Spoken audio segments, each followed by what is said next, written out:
اس کلمے میں ہم دیکھیں تو یسوع مسیح خدا سے براہ راست مخاطب ہے. اس کا شکوہ خدا کے ساتھ ہے. وہ کہتا ہے کہ تو نے مجھے کیوں چھوڑ دیا. میرے عزیزو، جب کسی شخص کو سلیب پر لٹکایا جاتا ہے تو وہ اس کے گناہوں کی وجہ سے ہوتا ہے. جیسا کہ آپ نے پہلے کلمے میں دیکھا، جو 2 ڈاکو لٹکائے گئے تھے وہ بدکار تھے، انہوں نے گناہ کیے ہوئے تھے، وہ اپنی گناہ کے سزا کے طور پر سلیب پر لٹکائے گئے تھے. لیکن میرے منجم نے تو کوئی گناہ نہیں کیا تھا. وہ کیوں لٹکائے گئے تھے؟ کہ وہ ہمارے گناہوں کا کفارہ دے رہے تھے. وہ اس لیے سلیب پر لٹکائے گئے تھے. اور جب بھی کسی شخص کو سلیب دی جاتی ہے تو اس کے ہاتھوں پیروں میں کیل ٹھوکے جاتے ہیں، اور کیل ٹھوکنے کی وجہ سے ہاتھوں میں سارا وزن نیچے کی طرف آ جاتا ہے، یعنی نچلے حصے کے بدن کے نچلے حصے کی طرف آ جاتا ہے، جو کہ ایک نہائی گرب کا باعث بنتا ہے. دکھ اور تکلیف اس قدر ہے کہ سانس لینا بھی مشکل ہو جاتا ہے. اور اسی مشکل کی گھڑی میں میرے یسوع نے بلند آواز سے کہا کہ اے میرے خدا تو نے مجھے کیوں چھوڑ دیا. اس وقت جو لوگ نیچے سامنے کھڑے ہوئے تھے انہوں نے کہا یہ ایلی کو پکارتا ہے، یہ ایلیا کو پکارتا ہے کہ ایلیا آئے اور آ کے اس کی مدد کرے. کیونکہ ایلیا اس وقت مشہور تھا کہ وہ لوگوں کا مشکل گھڑی میں مدد کیا کرتا تھا. لیکن میرے عزیزو، میرا مسیحا ایلیا کو نہیں پکار رہا تھا، وہ خدا سے براہ راست مخاطب تھا، وہ خدا کو پکار رہا تھا. ہمارے مسیح علماء نے اس کلمے کو اس قدر کنٹروورشل بنا دیا ہے اور اس قدر ڈیبیٹیبل بنا دیا ہے کہ ہر کوئی اپنے انداز میں انٹرپریٹ کر رہا ہے. اور یہاں تک کہ ہمارے غیر مسیح لوگ بھی اس میں شامل ہو گئے ہیں اور وہ کہتے ہیں کہ تمہارا خدا تو علی کو پکار رہا ہے. اللہ کے ایلی عبرانی اور عربی کا لفظ ہے، جبکہ علی عربی کا لفظ ہے. اور اسلام تو 517 یا 600 سال کے بعد سے وجود میں آیا ہے اور علی کا بھی وجود نہیں تھا. تو کس طرح ہمارا خداوند اس علی کو پکار سکتا ہے؟ وہ ہمارے مسیحا کو ایلی یعنی خدا کو پکار رہا تھا، خدا سے مخاطب تھا. اور یہاں پر 2 اسکول آف تھاٹس ہیں.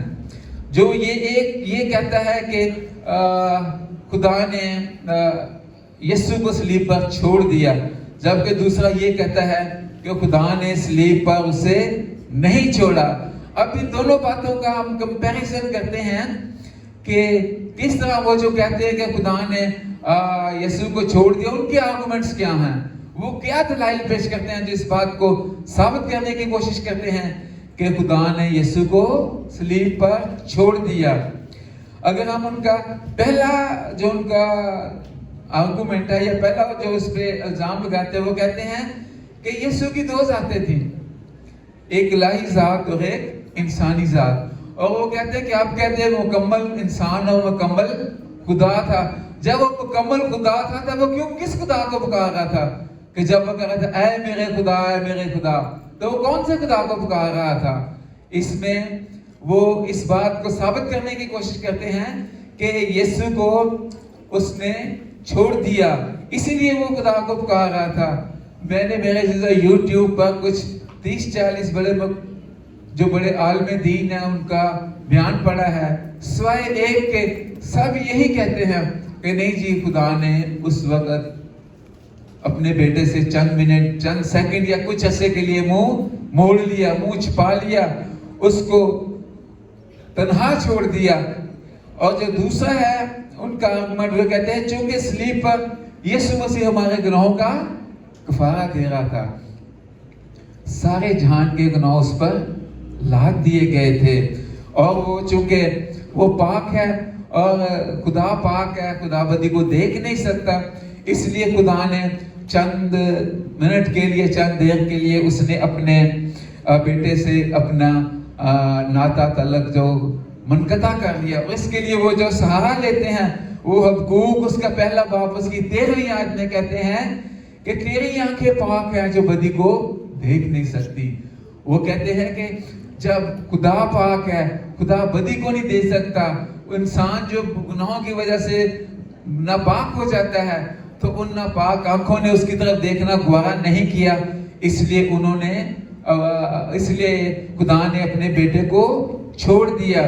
چونکہ ہمارے یسوع پر ہمارے گناہ لادے ہوئے تھے تو ان کا یہ مطالبہ کہ یسوع کو گناہوں کی وجہ سے چھوڑ دیا گیا. تیسری بات جو وہ پرانے عہد نامے کے مطابق جب گناہوں کا کفارہ دیا جاتا تھا تو ایک قربانی کے لیے جانور لیا جاتا تھا اور اس جانور پر ہاتھ رکھ کے جو بھی خادم تھا وہ یہ کہتا تھا کہ وہ اس پہ ہاتھ رکھنے کا مطلب یہ تھا کہ جتنے اس کے گناہ ہیں اس جانور میں منتقل ہو جاتے. اس کے لیے وہ ایک حوالہ دیتے ہیں کہ یوحنا اصطباغی نے بھی بپتسمہ کے وقت جب یسوع کو ہاتھ رکھا تو سارے گناہ یسوع میں منتقل ہو گئے. اور یوحنا پہلا باب اس کی 29 آیت میں یہ لکھا ہے دیکھو یہ خدا کا بڑا ہے جہاں کے گناہ اٹھا لیے جاتا ہے.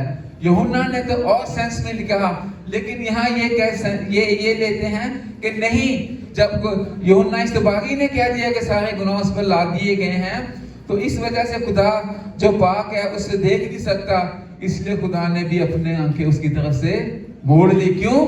کیونکہ ساری دنیا کے گناہ اس پر لدے ہوئے تھے.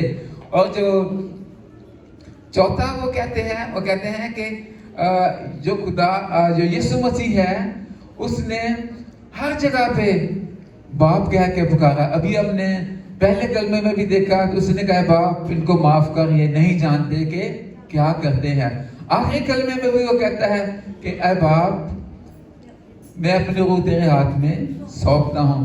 اس سے پہلے ہم دیکھیں تو گتسمنی باغ میں بھی وہ کہتا ہے کہ اے باپ ہو سکے تو یہ پیالہ مجھ سے ٹل جائے لیکن میری نہیں کہ تیری مرضی پوری ہو. لیکن یہاں پر اس نے کیوں خدا کا لفظ استعمال کیا ہے؟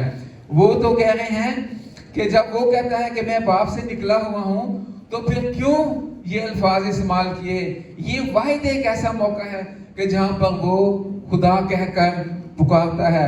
ان کا یہ آرگومنٹ ہے اس نے کیوں خدا کہا کہ جب وہ اس کا باپ ہے تو اس کا مطلب یہ ہے کہ وہ بھی سمجھ گیا ہے کہ باپ نے اسے چھوڑ دیا ہے اسی لیے اس نے اس کو خدا کہہ کر پکارا ہے. ان کے کہنے کے مطابق جو حوالہ اگر ہم نحوم کی کتاب اس کا پہلا باب اور اس کی 6 آیت میں دیکھیں تو لکھا ہے کس کو اس کے قہر کی تاب ہے کون اس کا قہر شدید برداشت کر سکتا ہے.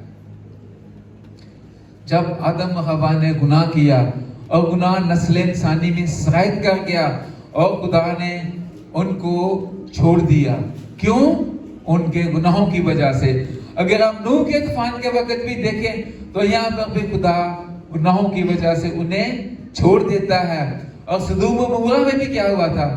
ان کے گناہ اس قدر بڑھ گئے تھے کہ ان کو خدا نے چھوڑ دیا. یہاں اس کے بیٹے پر گناہ ہیں وہ اس لیے چھوڑ رہا ہے. اس کا عدل و انصاف یہ کہتا ہے کہ جو شخص گناہ کرے گا گناہ کی مزدوری موت ہے اس لیے اسے چھوڑ دیا جائے. اس میں اگر ہم دیکھیں تو ان کا 6 آرگومنٹ ہے یہ سایہ 54 باب اس کی 7ویں آیت میں نے ایک دم کے لیے اسے چھوڑ دیا لیکن رحمت کی فراوانی سے تجھے پھر لوں گا. 8ویں آیت میں کہتے ہیں خداوند تیرا نجات دینے والا خدا فرماتا ہے کہ قہر کی شدت میں نے ایک دم کے لیے تجھ سے منہ چھپایا. اور اس کا کیا مطلب ہے کہ ان کے جو اپنے دلائل پیش کرتے ہیں منہ چھپانے سے کیا مطلب ہے؟ منہ موڑ لینا, کسی کو رد کر دینا, اس کو چھوڑ دینا. لیکن جو بھی آپ کے سامنے آرگومنٹس رکھے گئے ہیں یہ ان لوگوں کے ہیں, ان کے نظریات ہیں, ان کے نقطہ نظر ہیں جو یہ کہتے ہیں کہ خدا نے اپنے بیٹے کو چھوڑ دیا. لیکن یہاں پر ایک اور سکول آف تھاٹ ہے جو یہ کہتا ہے کہ خدا نے اپنے بیٹے کو نہیں چھوڑا. میرے عزیزو میرا بھی نقطہ نظر یہی ہے. میں بھی ابھی ہم کتاب مقدس میں ہم دیکھنے کی کوشش کرتے ہیں جو میں نے بات کی ہے کیا اس بات میں کوئی سچائی ہے. تو ان کی جو سب سے پہلی بات وہ کہتے ہیں اے میرے خدا کیوں کہا. میرے عزیزو یہودی جب کسی بہت ہی کرب دکھ پریشانی کی حالت میں ہوتے تھے زبور 22 کا ورد کیا کرتے تھے. اور زبور 22 کی پہلی آیت بھی کیا ہے؟ اے میرے خدا تو نے مجھے کیوں چھوڑ دیا. چونکہ یسوع بھی یہودی تھا، یہودی ہونے کے ناطے اس نے اسی آیت کا ورد کیا، کیونکہ وہ سب اس وقت اسی بات کو دہراتے تھے، اپنے دکھ پریشانی غم کو کم کرنے کے لیے یسوع مسیح کی جو ہم سب جانتے ہیں کہ انتہائی دکھ اور غرب کے عالم تھا.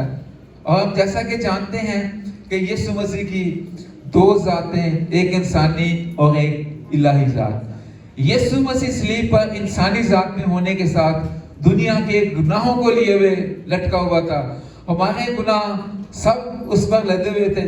خدا نے اپنے بیٹے سے نفرت کی ہے، بیٹے کے گناہوں سے نفرت کی ہے، بیٹے سے نفرت نہیں کی.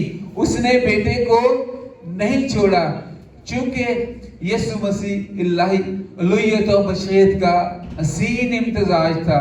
الوہیت اور بشریت ہمیشہ کٹھی رہی. موت بشریت کو آئی، الوہیت کو موت نہیں آ سکتی تھی، کیونکہ جب لکھا ہے کہ تیسرے دن وہ مردوں میں سے جب دفن ہوا تو اس کی وہ بشری موت تھی، لیکن تیسرے دن جب وہ صلیب میں سے قبر میں سے جی اٹھا تو وہ اپنی جلالی موت کے ساتھ، جلالی صورت کے ساتھ جی اٹھا، اس کے الہی صورت میں جی اٹھا. میرے عزیزو، بات یہاں سمجھنے کی ہے کہ باپ اگر اسے چھوڑ دیتا تو آسمانی مقام میں اپنے دائیں ہاتھ پر کیوں بٹھاتا، اس کی شفاعت کیوں سنتا، کیوں وہ ہمارے گناہوں کا کفارہ دیتا ہے. جیسا کہ ہم دیکھتے ہیں رسولوں کے عقیدہ میں لکھا ہوا ہے کہ تیسرے دن مردوں میں سے جی اٹھا اور آسمان پر چڑھ گیا اور باپ کے دائیں ہاتھ بیٹھا، جہاں سے وہ زندوں اور مردوں کی عدالت کرنے آئے گا. اگر اسے چھوڑ دیا جاتا تو کیسے باپ کے پاس جاتا؟ باپ کیوں اسے اپنے پاس بلاتا؟ کیوں اپنے تخت کے پاس دائیں ہاتھ بٹھاتا؟ میرے عزیزو، وہ باپ ایک ہی ہیں. اس کا اور باپ کا ایک ہی جوہر ہے. جو سے مراد ہے طاقت، قوت، ہمت. اس میں وہ اور باپ دونوں یکساں ہیں. جب آدم اور حوا کے گناہ کرنے سے خدا نے ازلی نجات کا منصوبہ بنایا تو میرے عزیزو، وہ اس منصوبے کا اہم حصہ تھا، وہ اس میں شامل تھا، کیونکہ اس کو دنیا کو نجات دینے کے لیے ایک ایسے شخص کی ضرورت تھی جس میں گناہ نہ ہو. قربانی کے لیے خون چاہیے تھا اور خون بیش قیمت برے کا چاہیے تھا. اور وہ برا کون تھا؟ خدا کا بیٹا، ازل سے ذبح کیا ہوا برا. اور اس برے کو کیسے، اور وہ برا بھی جانتا تھا کہ وہ ازلی منصوبے میں شامل تھا، کہ اگر وہ اس میں شامل نہیں ہے تو یہ منصوبہ پایا تکمیل تک نہیں پہنچ سکتا. اسی نے اپنے ہمارے گناہوں کا کفارہ دینا تھا. جب یسوع مسیح اپنے شاگردوں کے ساتھ اپنی موت کا ذکر کرتے ہیں تو پطرس کیا کہتا ہے کہ خدا نہ کرے یہ وقت تجھ پر آئے.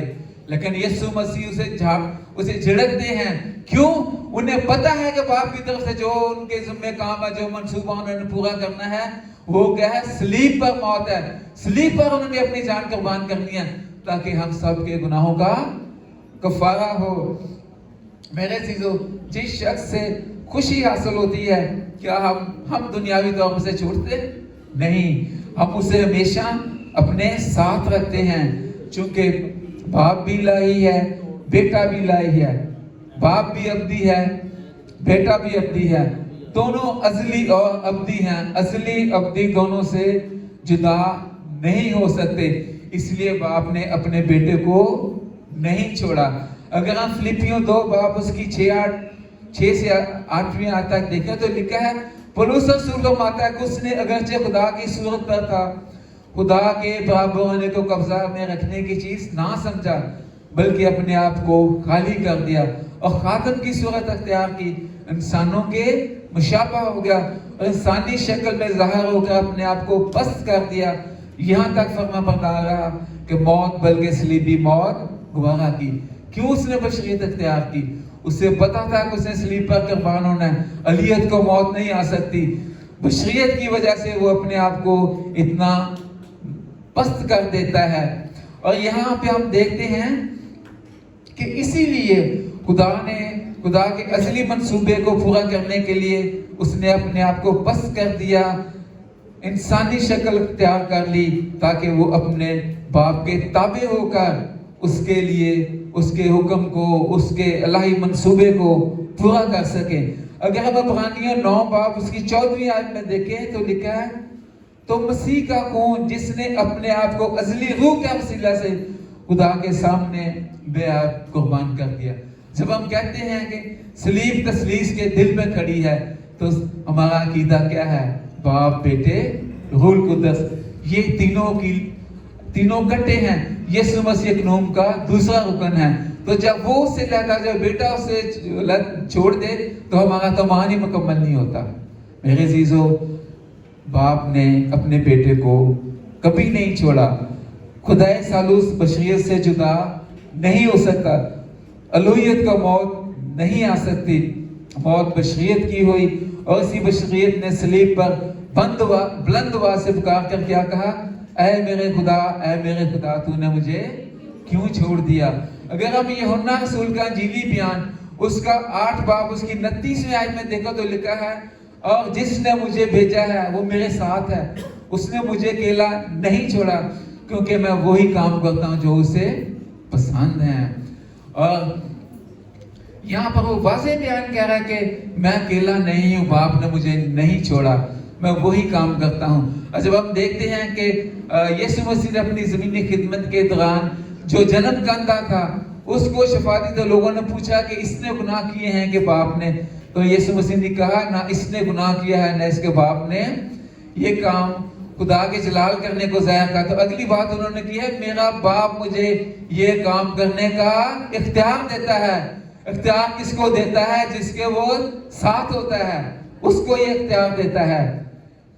آئیے آج ہم اس کفارہ کو قبول کریں کہ اس نے ہمارا فدیہ دیا ہے، ہماری سزا کو برداشت کیا ہے. جب ہم اس پر ایمان لاتے ہیں تو ہم اس کے ساتھ موت میں شامل ہو جاتے ہیں. جب مسیح زندہ ہوتا ہے تو ہم بھی اس کے ساتھ جی اٹھتے ہیں. خداوند اس ایمان میں ہمیں ہمیشہ قائم رہنے کی توفیق عنایت کرے.